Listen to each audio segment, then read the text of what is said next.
होता है। मंदिर जाना, सेवा करना, यथासंभव कभी कभी तीर्थ यात्रा में जाना भी हो जाता है। क्या ये सब पर्याप्त है भगवत प्राप्ति के लिए? समझ नहीं आता क्या करें, और हमें कैसे पता चलेगा कि हमारा मनुष्य जीवन भगवत प्राप्ति के लिए भगवत भरोसा पर्याप्त है। हे नाथ, मैं जैसी भी हूं आपकी हूं। बस हमारे हृदय में प्रबल इच्छा है कि मैं आपको प्राप्त करूं। अब कैसे प्राप्त करूं ये आप हमें संभाल लीजिए। मूल में ये बात होनी चाहिए। इसके बाद कई बार हमने सत्संग में भी कहा है कि बाहरी व्यवहारों में मन लग सकता है, लेकिन निरंतर नाम जप में नहीं लग सकता, क्योंकि नाम जप मन को मारता है।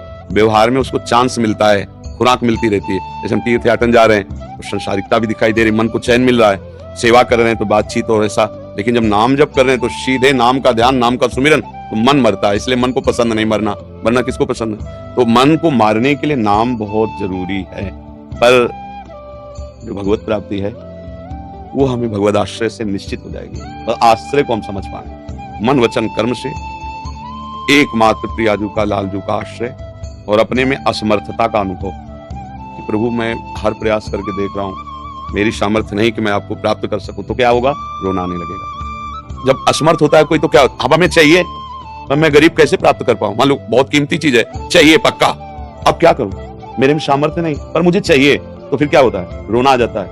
बस रोना हुआ और रोते रोते प्रभु को पुकारे तो फिर भगवान के मिलने में संशय नहीं। कबीरा हंसना छोड़ दे, रोने से कर प्रीति, बिन रोए किन पाया प्रेम पियारा में। जिस समय गोपीजन प्रयास करती रही भगवान को ढूंढने का, और जब देखा अब नहीं ढूंढ पाई तो रहा नहीं गया, तो सब जोर जोर से रोने लगी। रुदु सुस्तरम राजन कृष्ण दर्शन लालसा, प्रभु के दर्शन की लालसा से उच्च स्वर कृष्ण। तो भगवान उसी समय उन्हीं के बीच में प्रकट हो गए।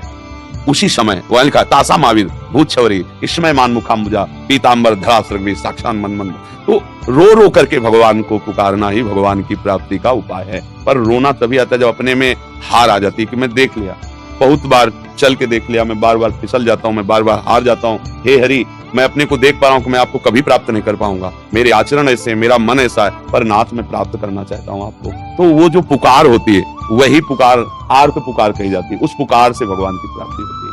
बस हमारा लक्ष्य दृढ़ हो जाए, मुझे प्रभु चाहिए पर हम असमर्थ हैं, हम प्रभु लायक नहीं है। हम कोशिश करके देख ली, उनके लायक हम बन नहीं सकते। हे नाथ, अब आप अपने लायक बना लो, पक्का भगवत प्राप्ति हो जाएगी। कैसे भी हो तुम, परिणाम में तुम्हें भगवत प्राप्ति हो जाएगी, क्योंकि आपने जो अपने हृदय की बात रख दी ना, तो भगवान दोनों पक्ष को देख रहे, आपको भी, अपनी माया को भी, कि मेरी माया कितनी प्रबल है, अभी मेरी शरण में आ गया, अब बस बात हो जाएगी। समझ रहे ना?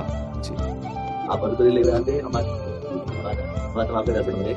सब आपको याद करें, एक बार आप अब बस इसी रोग ने हमें बांध दिया, नहीं तो महीना मुश्किल होता था, 2-3 दिन राधा बाग में रहना, आप ब्रजवासियों की जूठन पाना, यही हमारी सामर्थ्य है।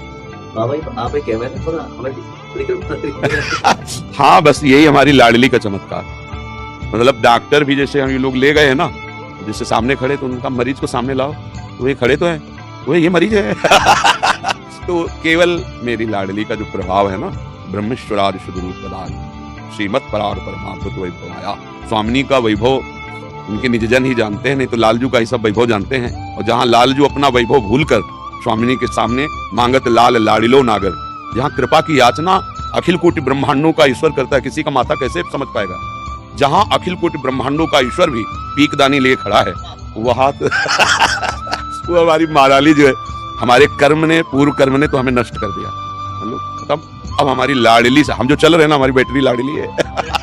स्कूली से अब चल रहे, अब जैसे 1 बजे से चल रहा है, रात्रि के 1 बजे अपनी दिनचर्या करके निकल के 2:30 बजे यहाँ के यहाँ सब चल रहा है, रात्रि से चलता है। हाँ, 4:15 बजे तो सत्संग प्रारंभ हो जाता है, उसके पहले नाम कीर्तन, राधा नाम का। ऐसे ये हमारी सामर्थ्य नहीं है, स्वस्थ पुरुष की सामर्थ्य नहीं है। 3 घंटे कोई लेटे और नींद ना आवे, और फिर इसके बाद जाकर दिनचर्या होती रहे, तो शरीर में पीड़ा हो, चलने फिरने की सामर्थ्य, कोई दिन ऐसा नहीं जिस दिन उल्टी का हो, आवेश, किडनी खराब, पग पग पे एक कष्ट, लेकिन पग पग पे दुलार लाडली का, उसी दुलार से हम तो इसीलिए तो हम सबको कहते हैं, अरे राधा राधा बोलो, लाडली से आंख मिलाओ, क्या रह जाएगा तुम्हें? जो चाहिए वो मिल जाएगा। साक्षात महारानी जो बैठी हैं, हमारे पूरे संपूर्ण ब्रज मंडल की अधिष्ठात्री स्वामिनी, अखिल कोटि ब्रह्मांडों के ईश्वर की भी ईश्वरी, तुम्हारी समझ में नहीं आ रहा? राधा राधा बोलो, श्री जी से आंख मिलाओ लाडली, और ऐसी करुणामयी सरकार, साफ ज्ञान विज्ञान झाड़ू लगाने योग्य हो जाता है। श्री राधे राधे। प्रिय दर्शकों, आज का सत्संग आप सबने तो पूरा देखा है।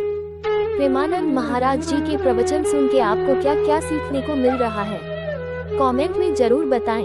प्रेमानंद महाराज जी के प्रवचन सुनने के लिए कृपा दर्शन YouTube चैनल को जल्दी सब्सक्राइब कर ले।